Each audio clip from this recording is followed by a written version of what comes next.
วันนี้มาปิกนิกนะครับวันอาทิตย์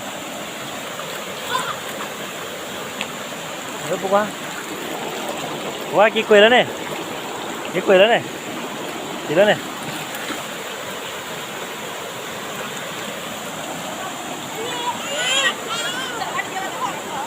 บัวขากี่คุยแล้วเนี่ยวะกี่คุยแล้วเนี่ยกี่ไงแล้วเนี่ยแล้วเนี่ย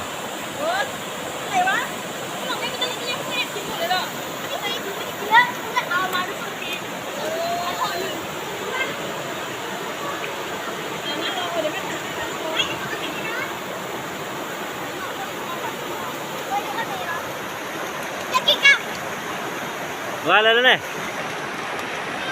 ว่าบัวขาวว้าแล้วเนี่ยอะไรอะไรอะไรแดงแป๊บชมเฮ้ยเขาทำกิน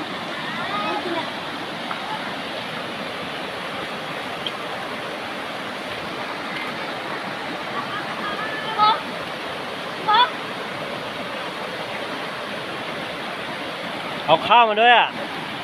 กินข้าวเปล่ากินข้าวอ่ะพี่ขยันไม่ทุกที เฮ้ยเก็บกลับไปเก็บใส่ถุงแล้วเอากลับบ้านไป เดี๋ยวดู